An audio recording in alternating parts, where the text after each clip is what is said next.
Sejam bem-vindos ao Trechos do Tio Nico, um canal não oficial de vídeos exclusivos do Reverendo Augustus Nicodemus. Queridos, queria convidá-los a abrir a palavra de Deus em Romanos 16, nos versículos finais apenas. Eles serão usados, eu não vou fazer uma exposição do texto, o meu tema é o Antigo Testamento. O que é o Antigo Testamento? É muito mais uma aula do que propriamente uma exposição.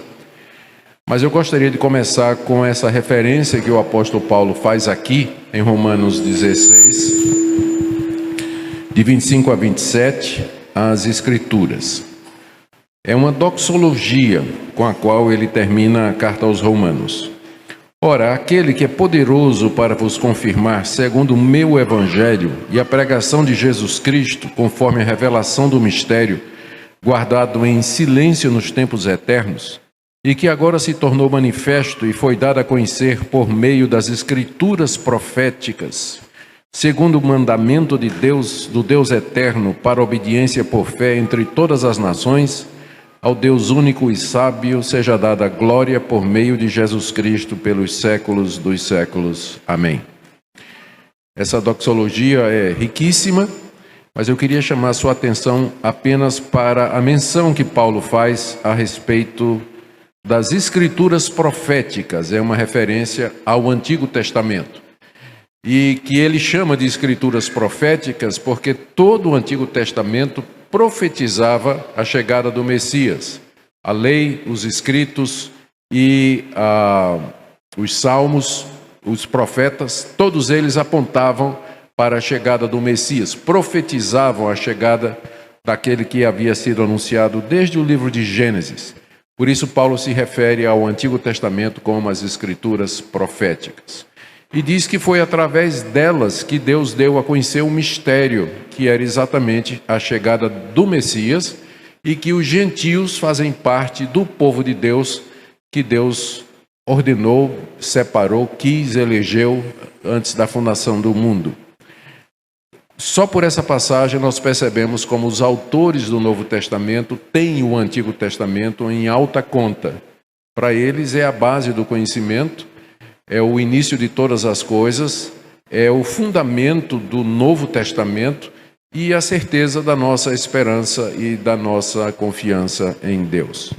Por isso que é importante para nós que nós, ao estudar somente a Escritura, nós conheçamos primeiro o que é o Antigo Testamento. Amanhã de manhã, se Deus quiser, estarei falando sobre o Novo Testamento, especialmente o tema da formação do Novo Testamento. Como é que o Novo Testamento veio a existir do jeito que nós o temos aqui.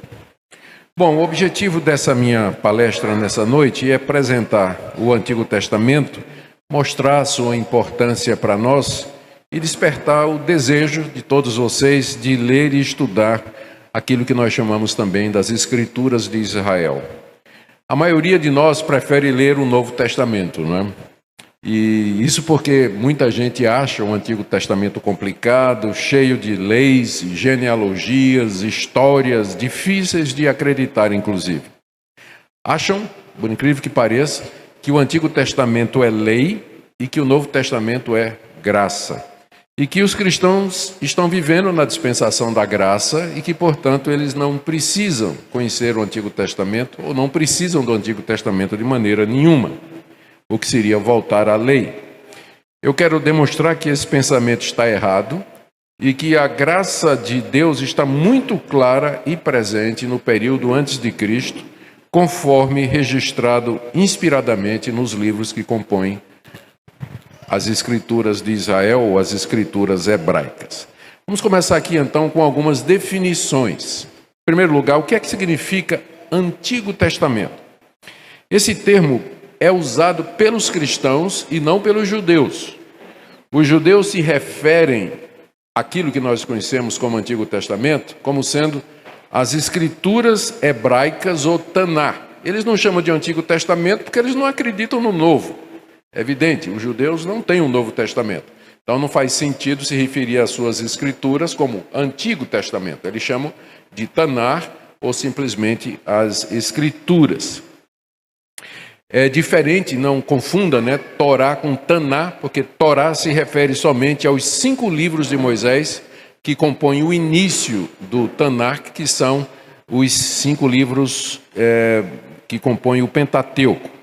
Nós nos referimos às Escrituras de Israel como o Antigo Testamento porque nós cremos no Novo Testamento. Nós temos um Novo Testamento.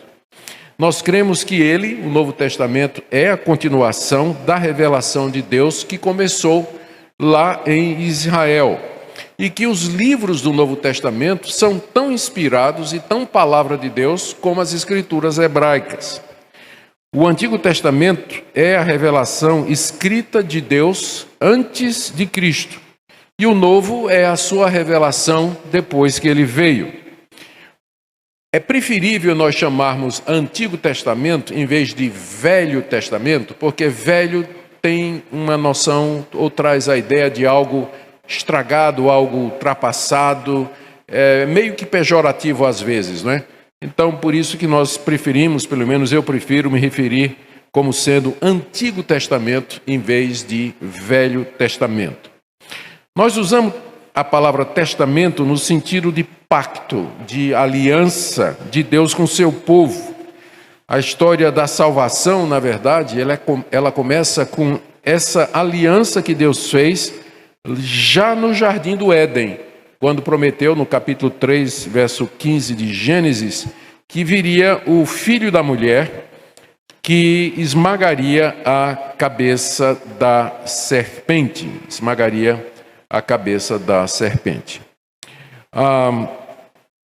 É nesse sentido que nós usamos o termo Antigo Testamento, ou usamos o termo testamento. Bom, o Novo Testamento é o registro que nós temos de como essa aliança que Deus fez e que foi escriturada antes de Cristo, ela continua com a chegada de Cristo.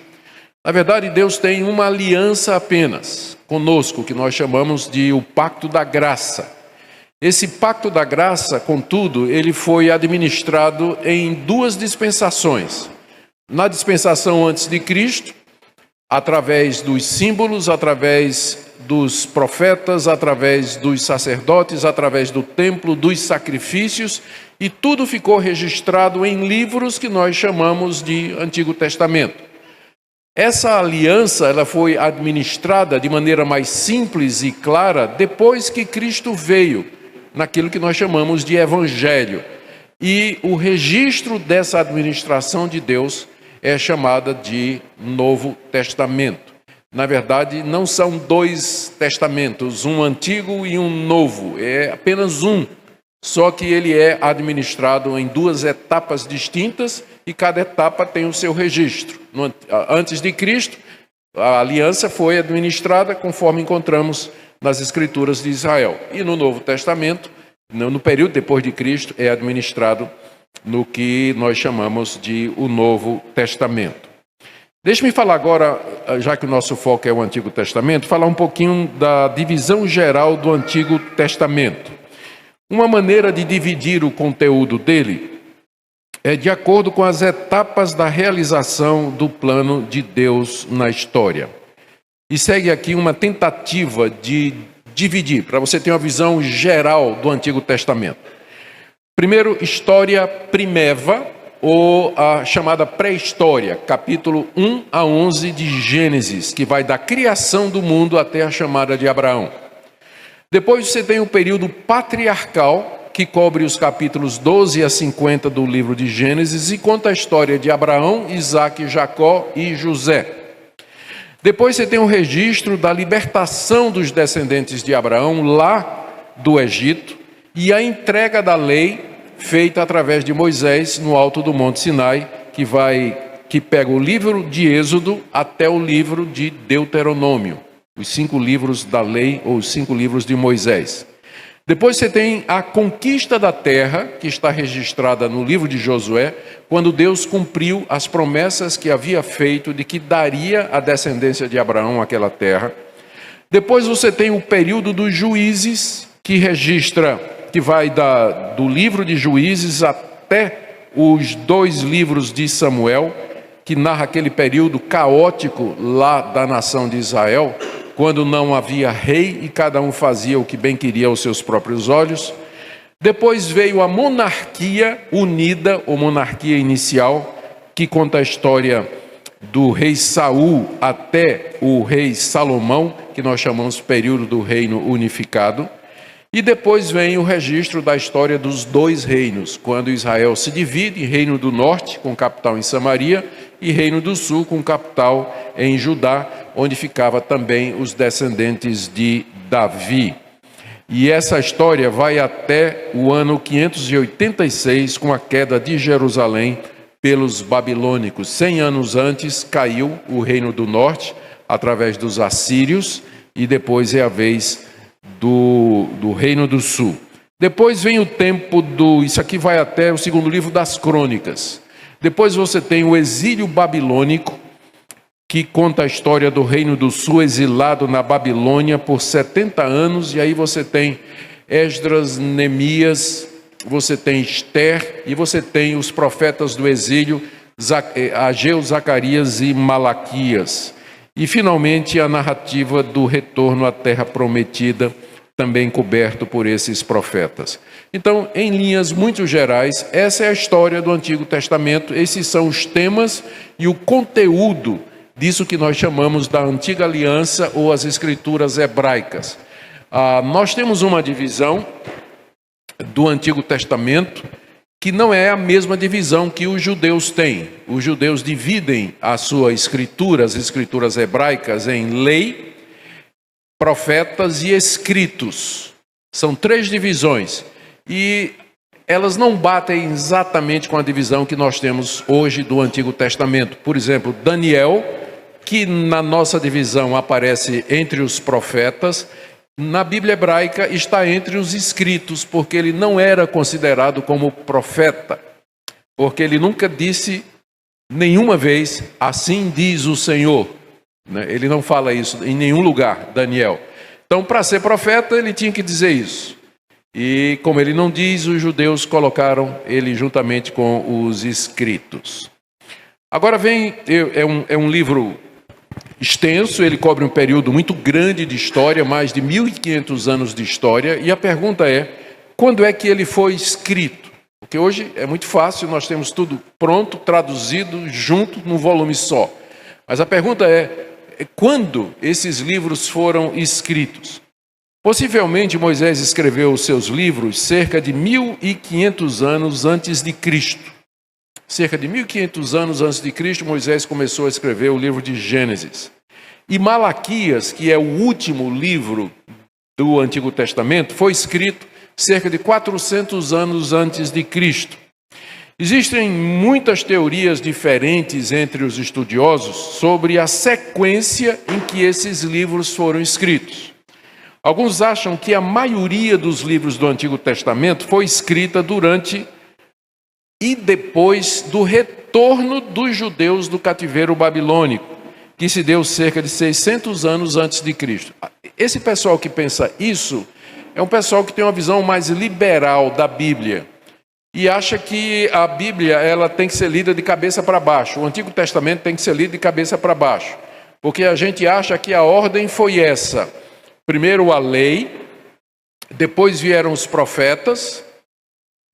Primeiro a lei, depois vieram os escritos, narrando a história dos juízes, da monarquia em Israel, e depois os profetas avisando a respeito do desterro, caso da desobediência.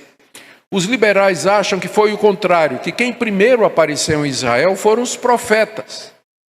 E os profetas influenciaram os reis, e que foi só depois que a lei de Moisés foi escrita. A lei de Moisés teria sido escrita aí cerca de 400, 500 anos antes de Cristo, enquanto que na visão tradicional, Moisés tinha começado a escrever 1500 anos antes de Cristo. Então, por que os liberais dizem isso? Porque eles estudam a história das religiões e eles percebem que a evolução natural da religião é que uma religião primeiro começa com um líder carismático, com o profeta, ela é oral, ela é muito voltada para os carismas e os dons, e depois ela vai se tornando organizada até virar uma instituição. Então eles dizem, primeiro vieram os profetas, depois é que vieram os escritos, e por último veio a lei. Só que na nossa Bíblia está ao contrário. A nossa Bíblia começa com Moisés dando a lei, e os profetas vieram muito tempo depois. Então é diferente de todas as outras religiões. A maneira como elas se desenvolveram é único o Antigo Testamento nesse sentido, porque seguindo na contramão, primeiro Deus deu a legislação, Deus formatou o seu povo através da lei. E depois é que vieram os profetas reclamar que o povo não estava seguindo a lei de Deus, enquanto que nas outras religiões a sequência ou o procedimento é o contrário. Como eles não creem em milagres e profecias, eles entendem que os livros que profetizaram o cativeiro e o retorno à terra prometida só poderiam ter sido escritos depois que essas coisas aconteceram. Eles pegam, por exemplo, o livro do profeta Isaías. Até um pouco mais da metade, Isaías fala a respeito do cativeiro babilônico. Isaías viveu 600 anos antes de Cristo. Ele fala do cativeiro babilônico. E um pouco depois da metade de Isaías para o final, ele fala do retorno de Israel à sua terra, quando essas coisas não tinham acontecido ainda. Chega o liberal que não acredita em profecia, que não acredita em milagre, que não acredita em inspiração, e diz, isso aqui não pode ter sido escrito antes de ter acontecido. Isaías foi escrito depois do cativeiro babilônico, né? É o que eles chamam de vaticínia ex evento, ou seja, pegaram, um vaticínio, é uma profecia que foi feita depois que o evento tinha acontecido. Aí é fácil profetizar, né? Depois que o evento aconteceu, você profetizar é fácil. Então eles dizem que Isaías, Jeremias, Daniel, especialmente Daniel, que dá uma descrição detalhada da queda do Império Persa, a chegada dos romanos e assim por diante, eles dizem, isso aqui não pode ter sido escrito antes, só pode ter sido escrito depois. E eles colocam Daniel aí no ano 125 a.C., 250 a.C. Então, se você vai estudar hoje teologia na universidade, um curso teológico aí oferecido por alguns seminários liberais, você vai encontrar essa visão a respeito do Antigo Testamento, que ele tem que ser lido de cabeça para baixo, porque a sequência não é essa que está aqui, eles dizem, não é? Mas é claro, o problema deles é que eles não creem que existe profecia, existe milagre e existe um Deus que anuncia as coisas que haverão de acontecer antes que elas aconteçam.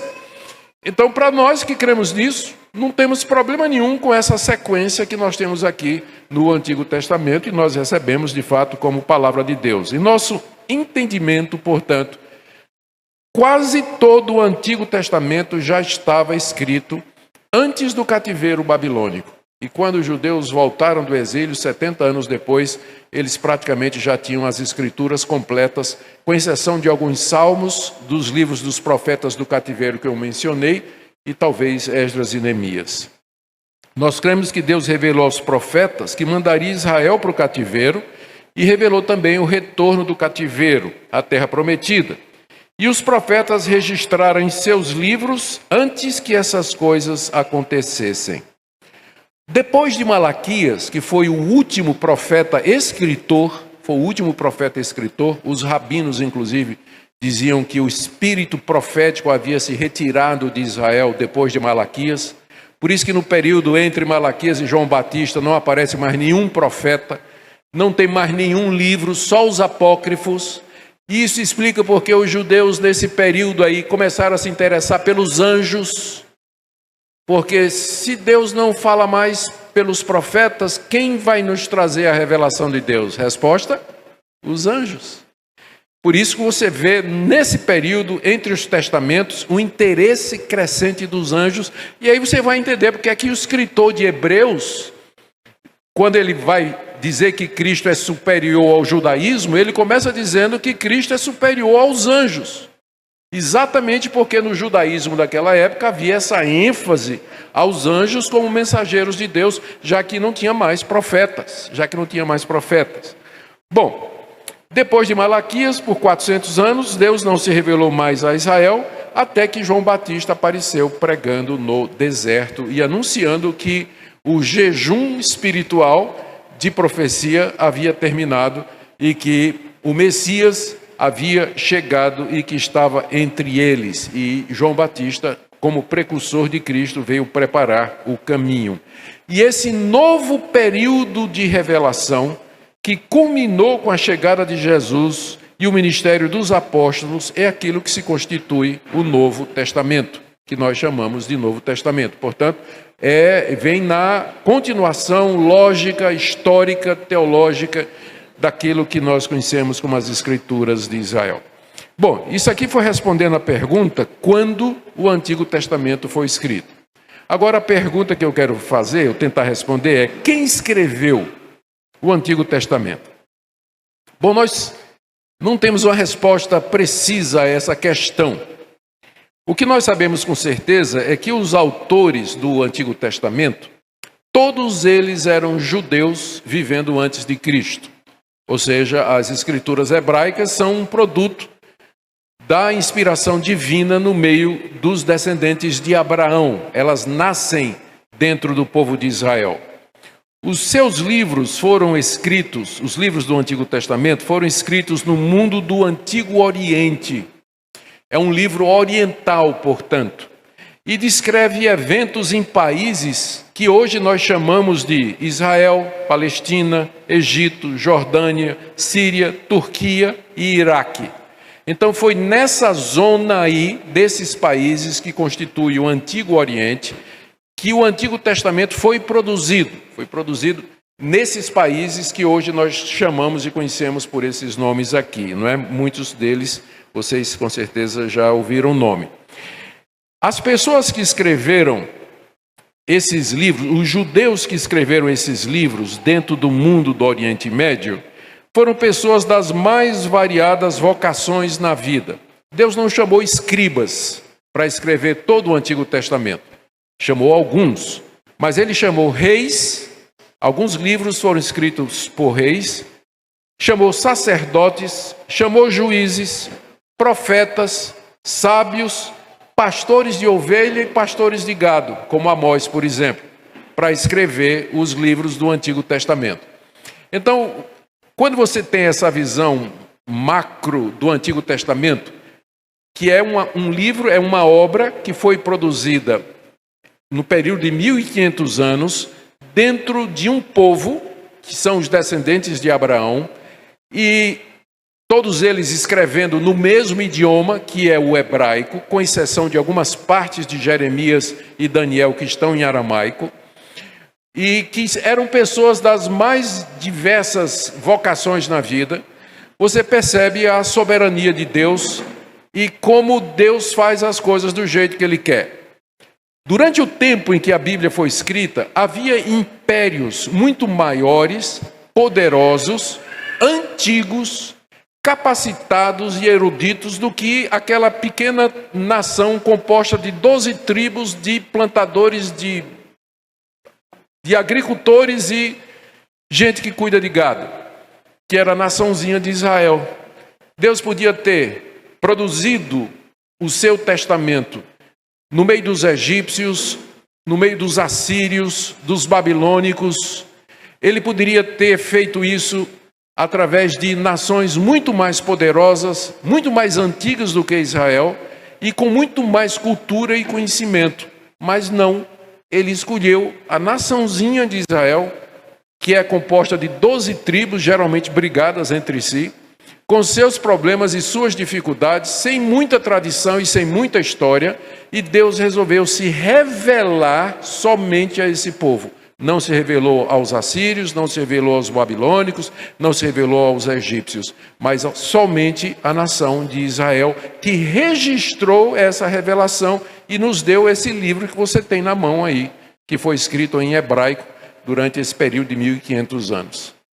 Que coisa extraordinária. Eu acho que é a maneira de Deus fazer aquilo que Paulo diz em 1 Coríntios. Ele escolheu as coisas loucas, fracas, humildes e que nada são nesse mundo para poder envergonhar aquelas que pensam que são alguma coisa. O nascimento das Escrituras de Israel é uma evidência de como isso é verdade, faz parte da metodologia de Deus agir até hoje no mundo, sempre derrubando os soberbos e exaltando os humildes. Nós poderíamos ver em mais detalhes a autoria de cada livro, mas eu não tenho, é claro, não tenho tempo para isso. Agora vamos pegar uma outra pergunta que é muito importante. Quais as fontes usadas por esses autores para escrever o Antigo Testamento? Eu digo isso porque é muito comum, você pega uma Bíblia comentada, por exemplo, qualquer uma dessas Bíblias mais populares, e que são um pouquinho mais acadêmicas, e elas vão, por exemplo, quando chega no relato de Gênesis, relato do dilúvio, aí elas vão dizer para você vai ler lá na nota de rodapé, existe uma descrição semelhante entre os babilônicos de um homem que foi salvo no barco durante uma grande inundação. Então a pergunta é, Moisés copiou uma história que já havia, ou essa história lá da epopeia de Gilgamesh já foi uma cópia daquilo que Moisés escreveu a respeito de Noé? Quem é que veio primeiro?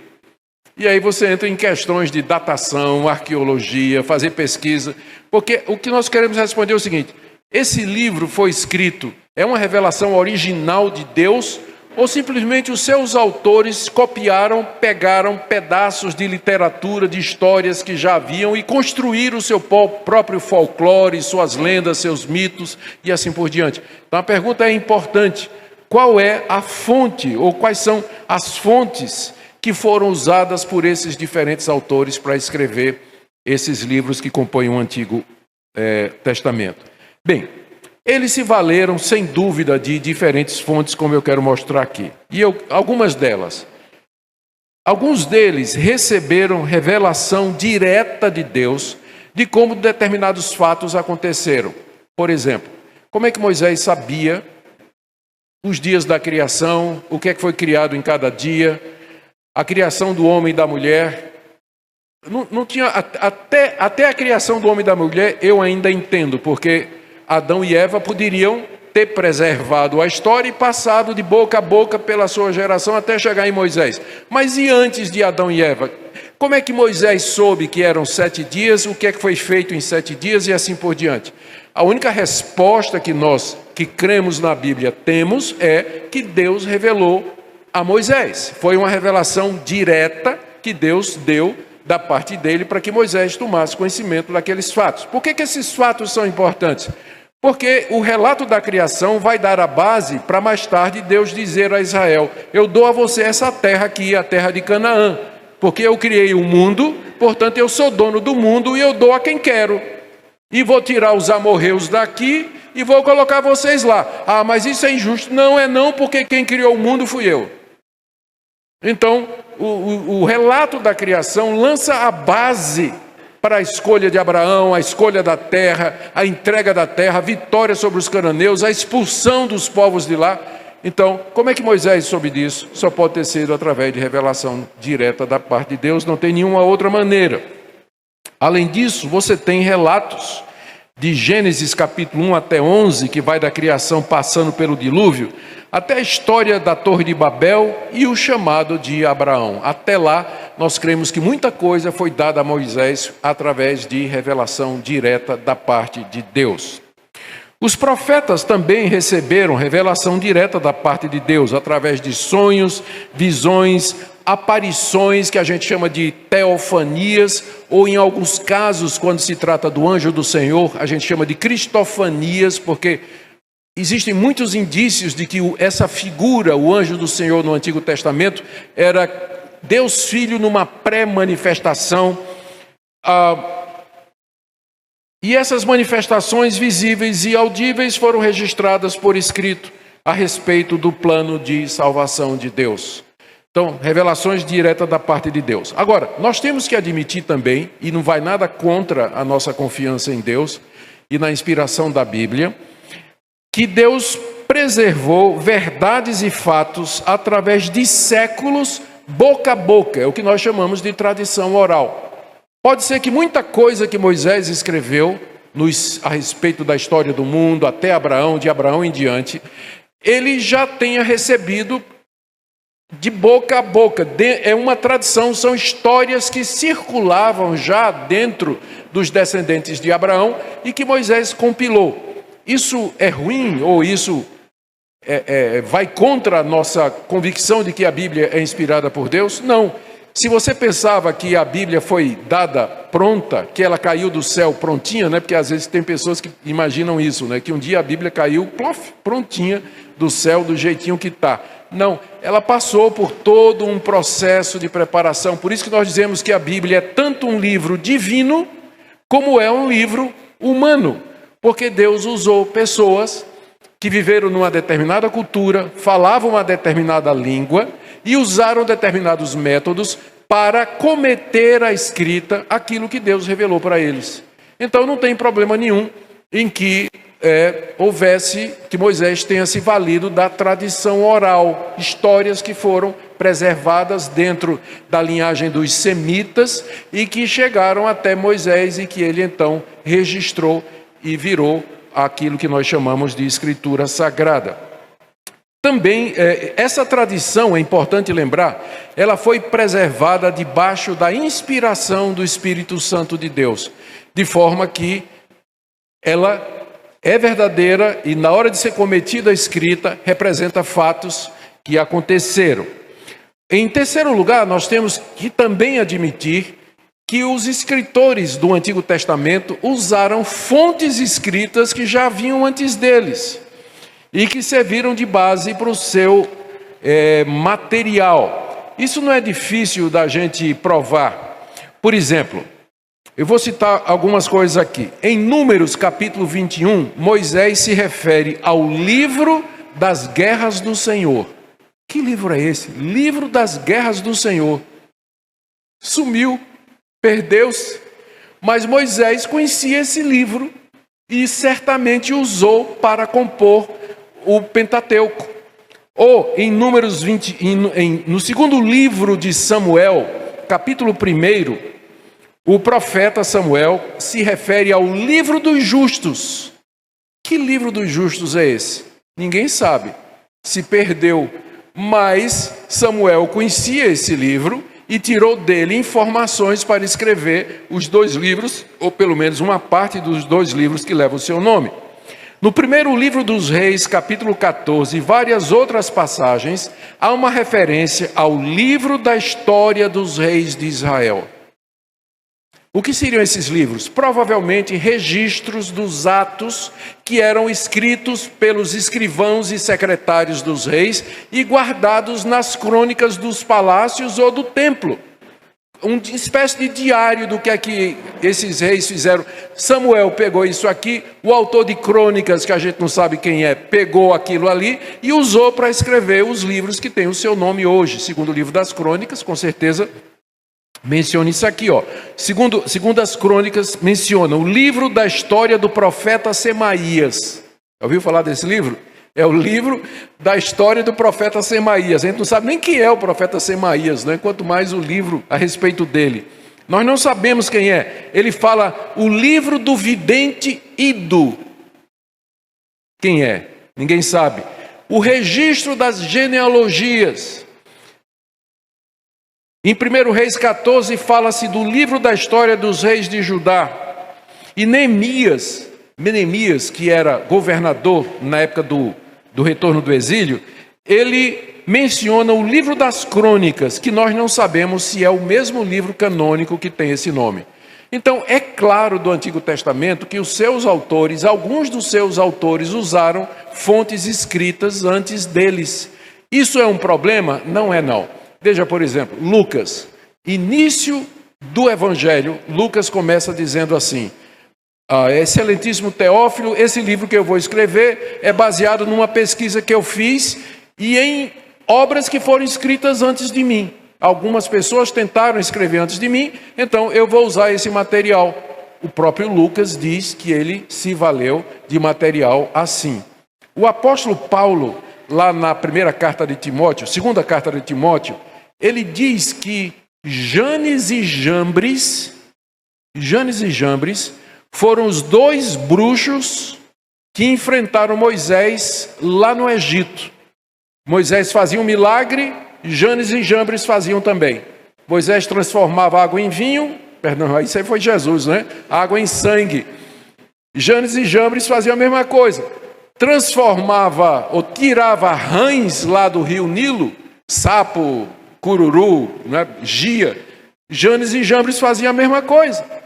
Ué, mas a gente lê o livro de Êxodo e não vê o nome desses dois. De onde é que Paulo tirou o nome de Janes e Jambres? Resposta: do Talmud babilônico. Talmud babilônico é um livro dos judeus que é interpretação feita do Antigo Testamento, feita pelos rabinos de Israel. Paulo conhecia, tirou e usou. E aí, o que é que nós vamos dizer? Que o Talmud é inspirado por Deus? Não, mas que Deus usou o Talmud para preservar uma verdade que no tempo certo o apóstolo inspirado resgatou e colocou na Bíblia. Então não tem nenhum problema que os autores bíblicos usaram fontes escritas antes deles. Não quer dizer que essas fontes eram inspiradas, mas que elas foram usadas para conter, preservar, transmitir verdades que Deus queria que viessem parar aqui no livro que você hoje tem nas mãos. Paulo cita filósofos da sua época. Lá no livro de Judas, na segunda carta de Pedro, tem citações a livros apócrifos que não são conhecidos, né, não são recebidos por nós como inspirados, mas na hora que Pedro e Judas citam, passa a ser escritura sagrada como nós temos. Deus guiou os autores bíblicos a usar a verdade que estava registrada nessas fontes extrabíblicas. Nós dizemos que toda verdade é de Deus, não importa na boca de quem esteja. Toda verdade é de Deus. Até o diabo pode dizer a verdade, não é? Tu és o Cristo. Não foi isso que ele disse? Embora seja o pai da mentira. Mas Deus usou essas fontes e preservou soberanamente para que elas fossem usadas virando escritura. Agora deixe-me ir para a minha sexta pergunta. Por que esses 39 livros e não outros? Porque tinha muito mais, né? Tinha muito mais do que só 39. Mas por que esses aqui que nós temos e não outros? É o que eu vou querer dizer em seguida, assim que eu destampar essa garrafa aqui. Está destampada. Obrigado, reverendo. Eu fico tão atrapalhado às vezes que eu vou pregar numa igreja, aí o pessoal carinhoso, gentil, generoso, eu peço, eu preciso de água, porque minha garganta não é muito boa. Não pode deixar, pastor. Aí quando eu vou ver, é aquele copo de água Indaiá, fechado, que é o plástico mais difícil para você tirar do mundo, né? Aí eu tenho que soltar o microfone, pegar o copo, largar tudo. Aí. Mas obrigado, estava no jeito aqui.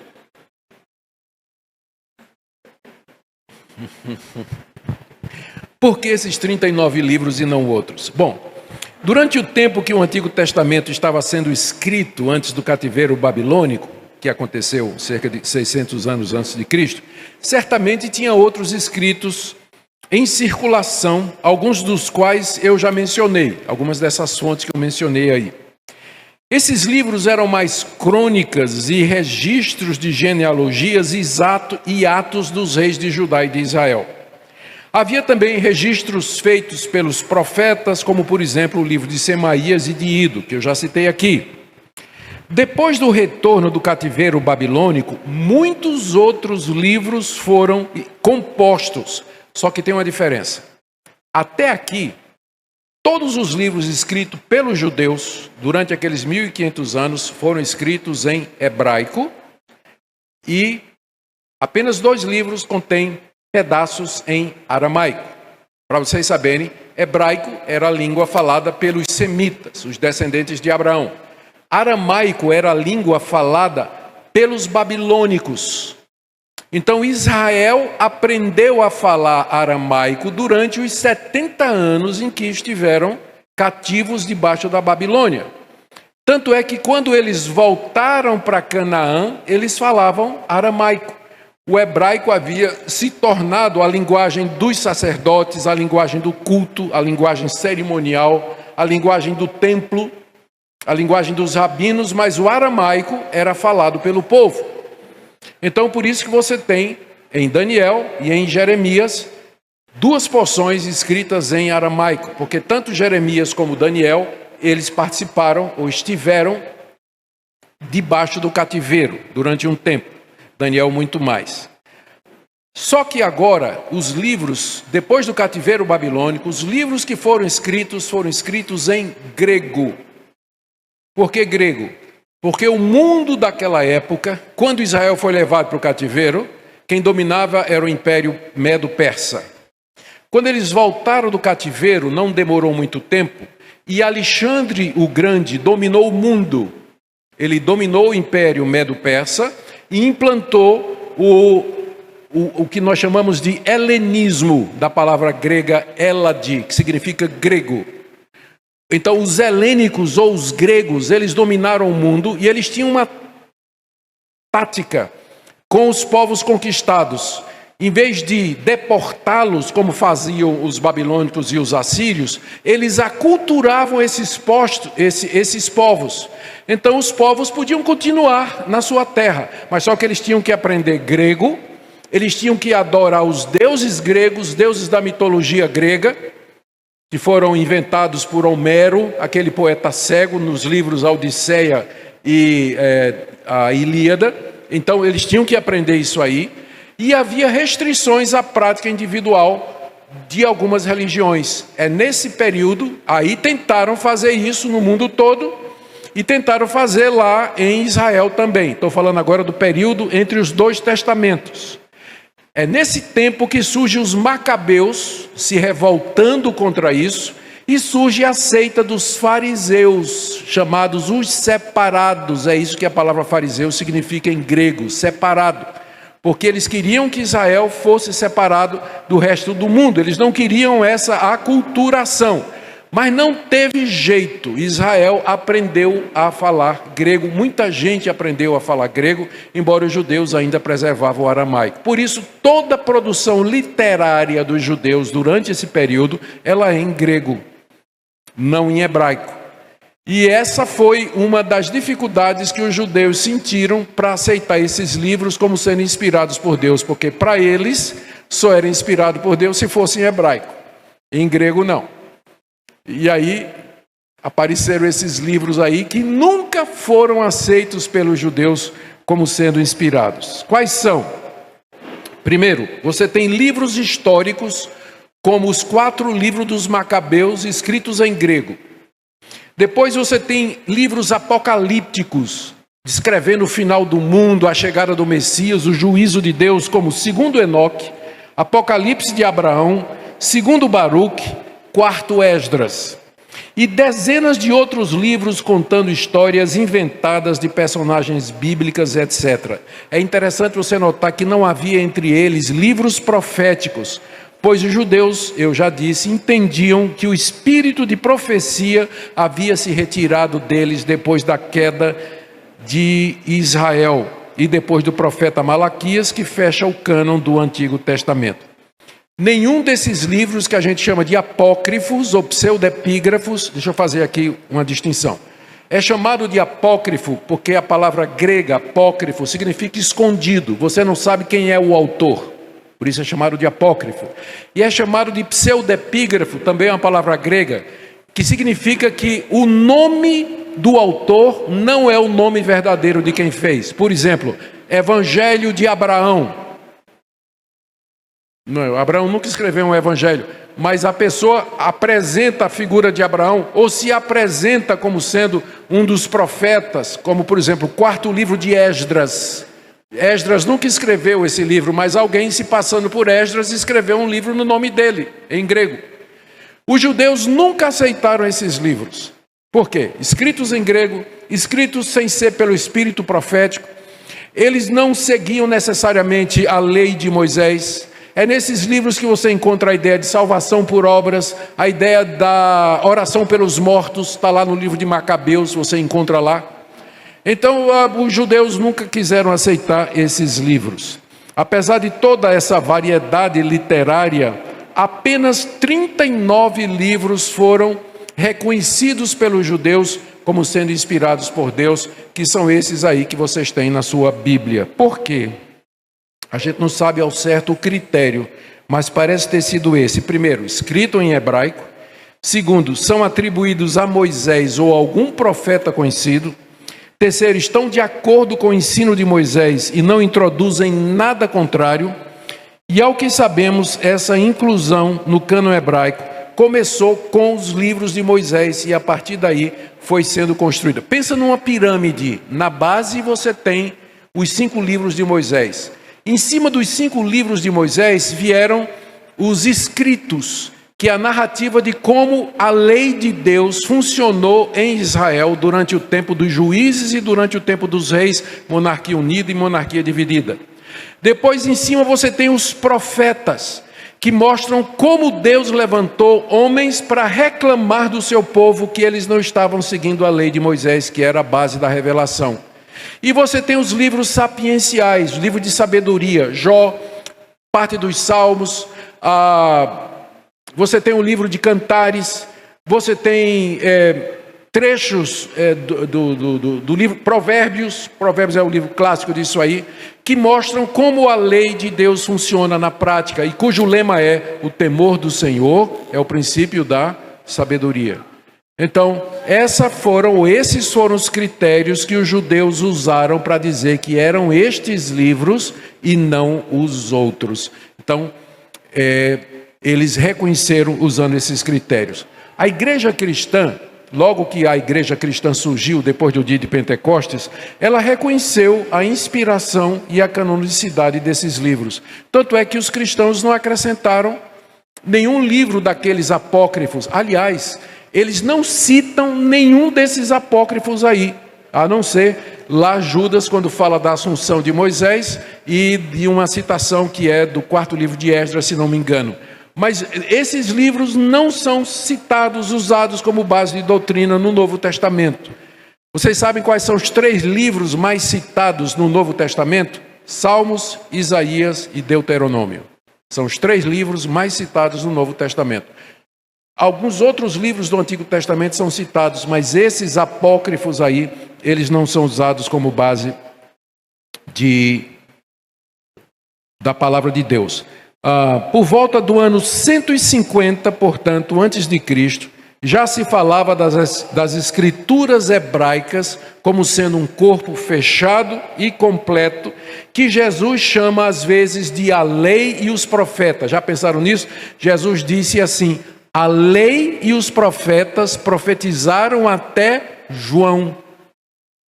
Quer dizer, na época de Jesus já se reconhecia que tinha um cânon, que tinha um grupo de livros inspirados por Deus, definidos a ponto de Jesus dizer a lei e os profetas. E aqui no meio estão os salmos também, que fazem parte dos escritos, né, que era a 3ª divisão da Bíblia hebraica. Então, na época de Jesus, os judeus já tinham o seu Antigo Testamento fechadinho e já reconheciam que livros haviam sido inspirados por Deus. No Concílio de Trento, agora vamos avançar muitos anos, veio a Reforma Protestante no século XVI. No Concílio de Trento, que foi o concílio da Contra-Reforma, que aconteceu em 1545 a 1563, a Igreja Católica acrescentou 7 livros ao Antigo Testamento. Acrescentou 7 livros, que são Tobias, Judite, 1 Macabeus, 2 Macabeus, Baruque, Sabedoria e Eclesiástico. Então, existe diferença da Bíblia Católica e da Bíblia Protestante? Sim. Qual é a diferença? É que o Antigo Testamento Católico tem 7 livros a mais. E quando é que esses 7 livros foram parar lá? No século XVI, com o Concílio de Trento, o Concílio da Contra-Reforma. Esses livros nunca tinham sido considerados inspirados por Deus pelos judeus, nunca foram citados pelos apóstolos nem demais escritores do Novo Testamento. Mas por que a Igreja Católica escolheu esses livros? Porque no século IV, o bispo de Roma chamou um monge por nome Jerônimo, que era muito versado nas línguas originais, e determinou que ele fizesse uma tradução dos manuscritos grego, hebraico e latim para uma versão atualizada do latim. Jerônimo foi para a cidade de Belém e lá ele passou anos fazendo essa tradução. Quando ele traduziu, ele resolveu incluir no final esses 7 livros. Ele resolveu incluir no final esses 7 livros, mas dizendo que esses livros não eram inspirados por Deus, mas eram úteis para que se conhecesse a história dos judeus durante aquele período e tudo mais. Ali permaneceram. A tradução de Jerônimo ficou chamada de a Vulgata Latina. Vulgata Latina, que é a Bíblia oficial da Igreja Católica até o dia de hoje. Faz pouco tempo que as missas eram todas em latim. E que a Bíblia nas missas eram lidas na Vulgata, que nem o padre entendia o latim. Nem o padre. Só depois do Concílio Vaticano II é que a Igreja Católica, percebendo a dificuldade, ela liberou para a missa na língua vernácula, na língua dos povos. E permitiu também traduções da Bíblia que não fosse a Vulgata Latina, que até hoje é a Bíblia oficial deles. Mas essa é a diferença. O Antigo Testamento tem esses 7 livros que vêm da Vulgata Latina de Jerônimo, que foram oficialmente considerados como inspirados pela Igreja Católica no Concílio de Trento. A Igreja Católica, você pergunta por que ela fez isso? Ela queria fazer uma diferença entre a Bíblia Católica e a protestante, que permaneceu com o antigo cânon. 39 livros do Antigo Testamento e 27 do Novo, que é o que nós temos aqui, e eu vou falar mais sobre isso amanhã. E caminhando para o fim, como é que nós sabemos que o Antigo Testamento é inspirado por Deus? Essa é a pergunta de número 8 que eu estou fazendo aqui. Como nós sabemos que o Antigo Testamento é inspirado por Deus?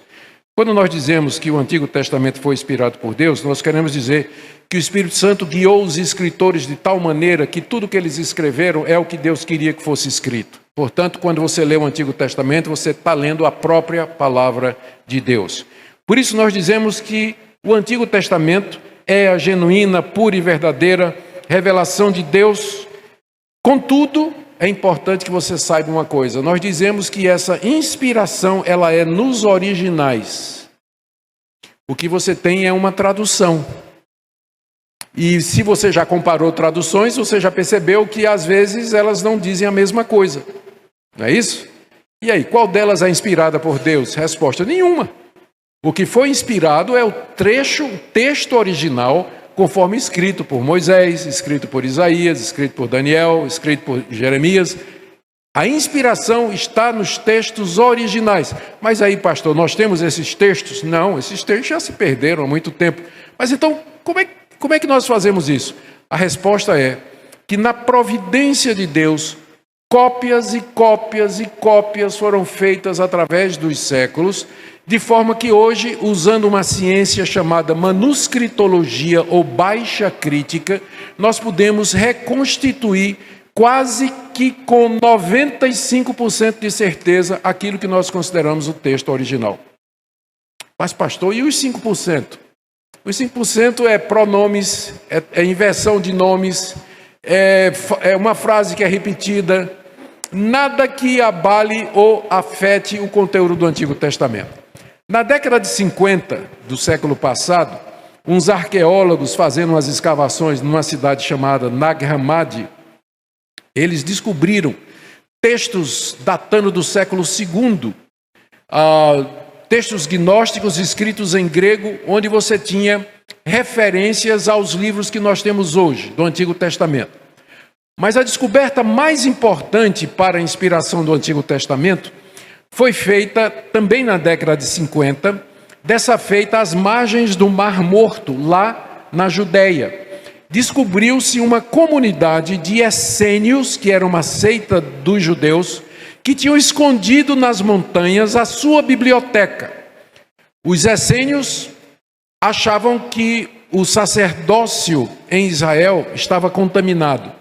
E aí eles protestaram saindo para o deserto.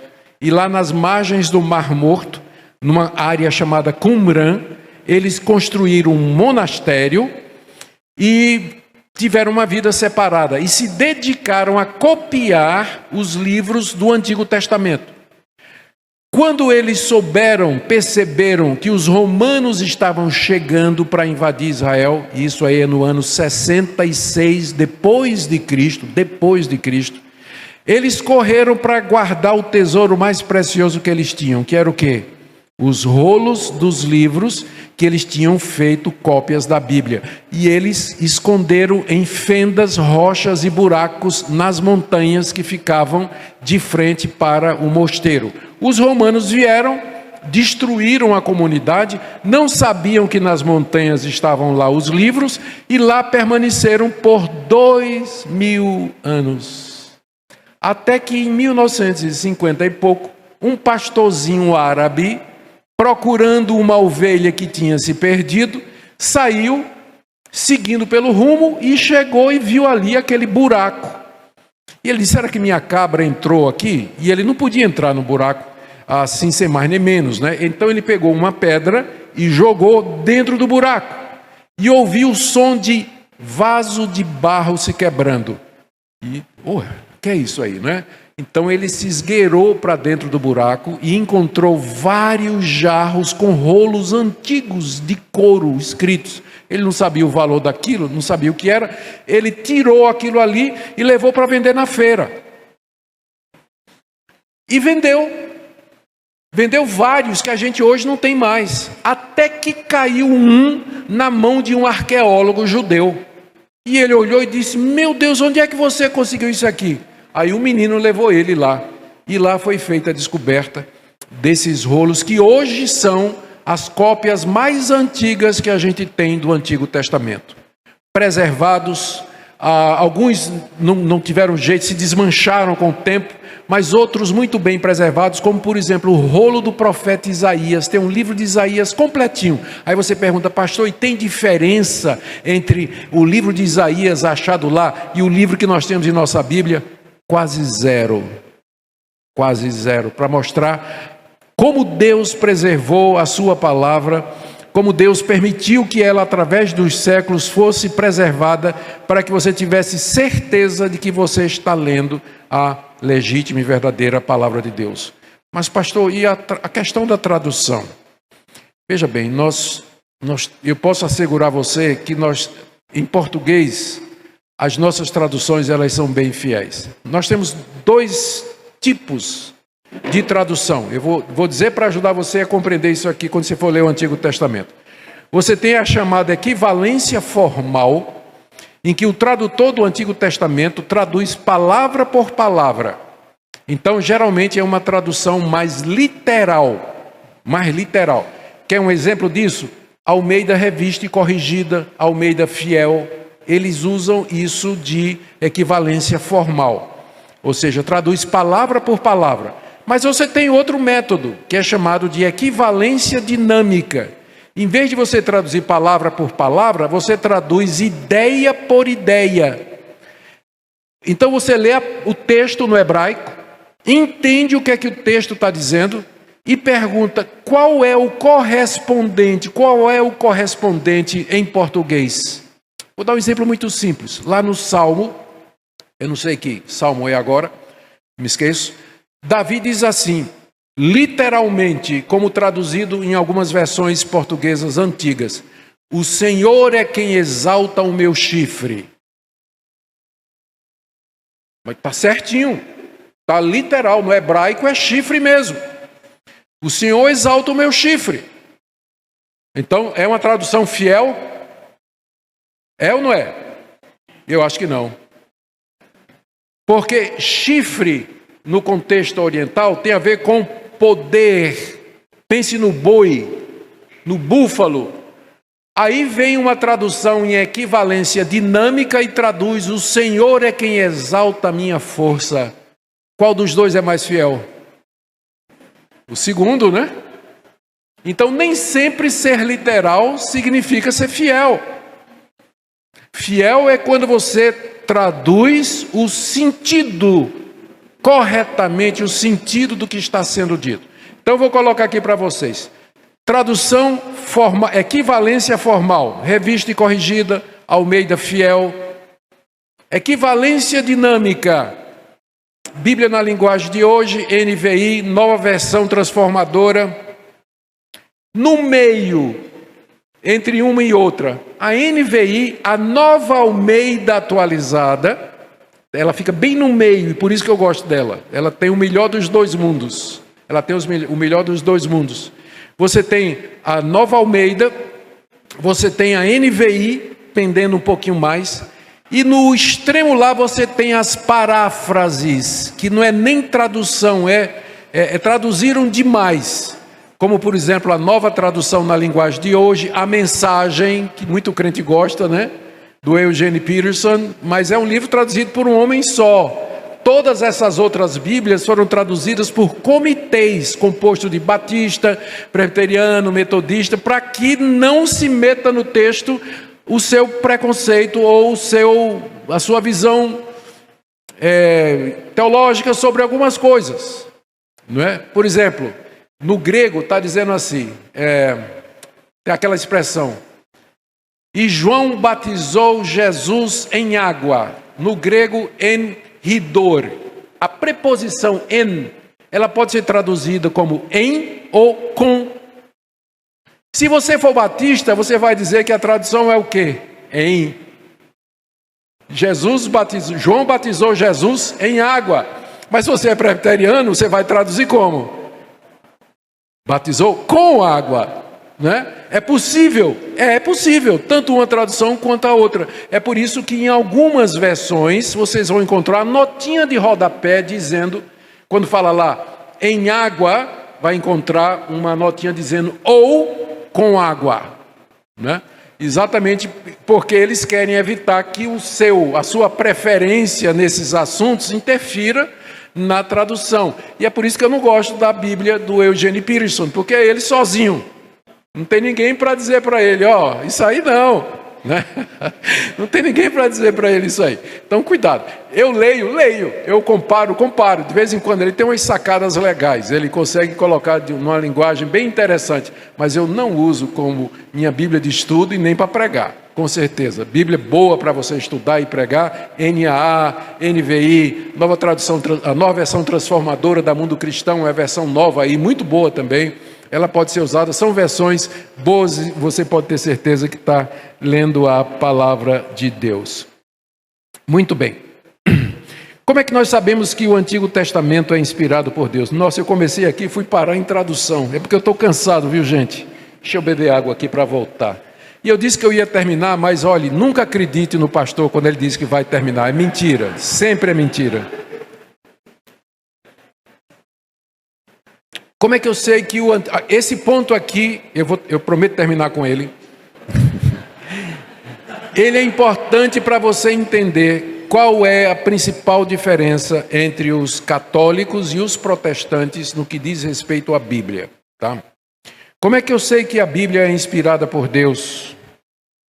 Essa certeza provém de algumas fontes. Primeiro, o cumprimento de profecias, como, por exemplo, todas que se referiam à pessoa e à obra de Cristo.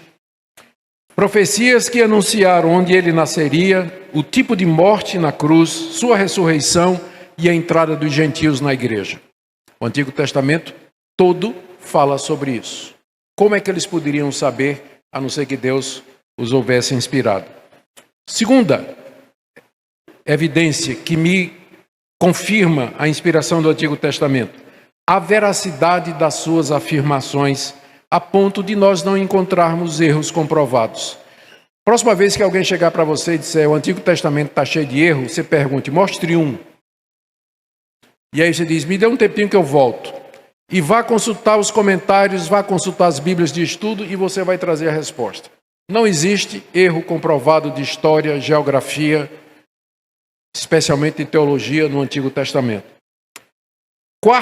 Terceiro ponto e mais importante, o testemunho de Cristo. Cristo se referiu ao Antigo Testamento como sendo a palavra de Deus. E disse, a palavra de Deus não pode ser mudada, ela não pode ser contrariada. Em Marcos 12:36, Jesus disse, Davi falou pelo Espírito Santo. 2 Timóteo 3,16, toda a Escritura é inspirada por Deus. 2 de Pedro 1:21, homens falaram da parte de Deus movidos pelo Espírito Santo.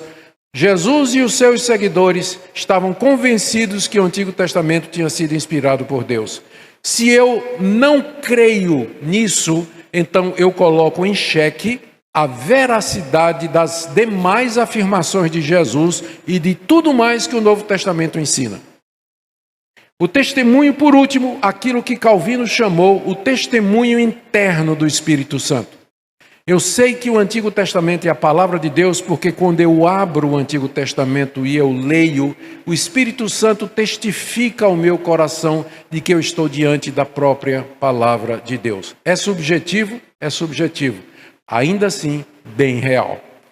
E essa é a segurança máxima que eu posso ter de que a Bíblia é a palavra de Deus, porque o testemunho interno do Espírito, ele é superior a essas evidências externas que eu apresentei para vocês. Nossa certeza, portanto, não provém de alguma decisão, dogma ou declaração de concílios, mas do próprio Deus falando pela sua palavra. Por que que isso é importante? Porque no catolicismo romano é dito que a igreja foi quem definiu a Bíblia. Se você perguntar ao católico, por que é que você... O catolicismo acredita que o Antigo Testamento é inspirado por Deus. Se você perguntar a um católico instruído, por que é que o Antigo Testamento é a palavra de Deus, ele vai dizer, porque a igreja diz, porque os concílios cristãos ecumênicos dos séculos 2 e 3 se reuniram e definiram o que é a Bíblia. Quais eram os livros inspirados. Então eu sei que a Bíblia é inspirada porque a igreja diz que é inspirada. O catolicismo romano, então, partindo dessa falácia, porque a Bíblia não determinou que livros eram inspirados, a igreja não determinou que livros eram inspirados, a igreja reconheceu. Aqueles livros já eram usados nas igrejas locais como palavra de Deus, muito antes dos concílios se reunirem e chegarem àquela conclusão. Mas aí o que é que o catolicismo romano fala? Coloca a igreja sobre a Bíblia, enquanto que nós reformados, sola escritura. A igreja está debaixo da Bíblia. Ela se guia pela Bíblia e não o contrário. Qual o resultado disso? Se a igreja está acima da Bíblia, segue-se que quem pode interpretar a Bíblia é a igreja. E quem é que na igreja interpreta a Bíblia? É o magistério católico, um colegiado de bispos estudados que fazem as interpretações. E quem é que dá a palavra final? O Papa.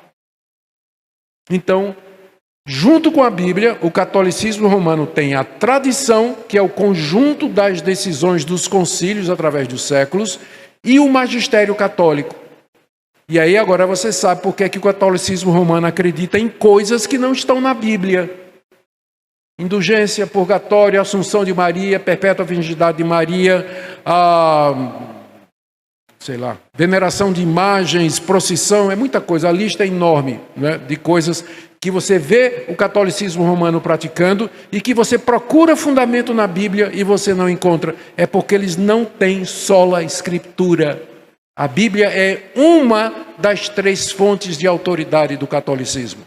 Essas coisas se baseiam no magistério e na tradição e não da Bíblia. E a reforma protestante, o sola escritura, foi exatamente isso. Os reformadores dizendo, é por isso que a igreja está cheia de doutrinas erradas. Porque ela deveria se guiar somente pela Bíblia, daí sola escritura. O que não puder ser provado pela Bíblia não devia ser admitido nos conselhos, nos concílios, na nossa vida, na sua vida, na nossa maneira de ser e viver. Ela é, de fato, a palavra de Deus. Então, como eu prometi, terminamos aqui nessa noite e amanhã eu quero entrar no Novo Testamento, mostrando qual a diferença do Novo Testamento para o Novo e qual a relação entre eles. Eu ainda tinha tanta coisa para dizer aqui, mas eu não vou colocar vocês para sofrer mais um pouco. Amém. Meu desejo no início, e eu quero terminar dizendo isso aqui.